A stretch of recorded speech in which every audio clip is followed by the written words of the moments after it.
บายดีน้องๆสันม.3 เนาะโจทย์ปัญหาของเราก็คือสอกหาขาของอีกใน2มุมนี้เนาะก็คือมุมแหนบพวงมนแล้วก็มุมใจกลางโอเคตัวนี้ก็คือมุมใจกลาง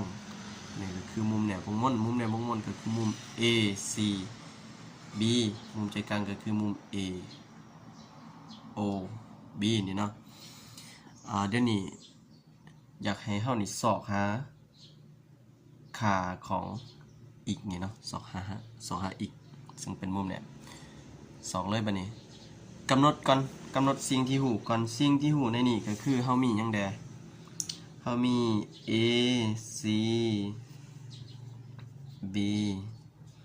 เท่ากับเท่าไหร่ 3x และก็ A O B มุม A O B เท่ากับ120องศาเนาะ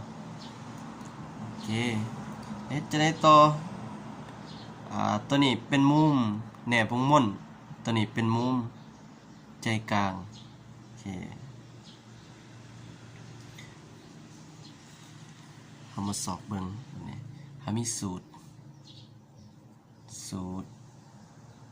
เขาก็ได้ AC B เท่ากับ1/2ของ AOB หมายความว่าครึ่งหนึ่งของมุมใจกลางว่าซั่นซะมุมแหนบเนาะ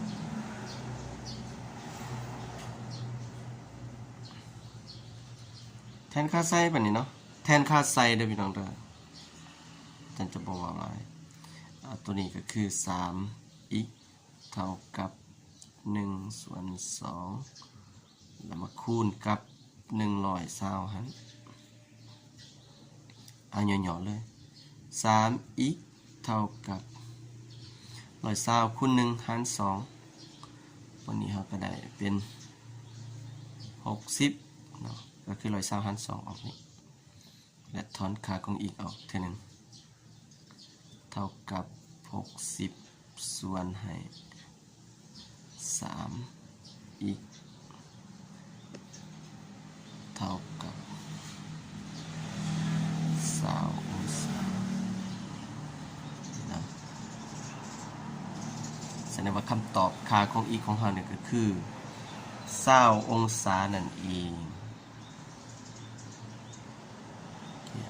ขอบใจหลายๆ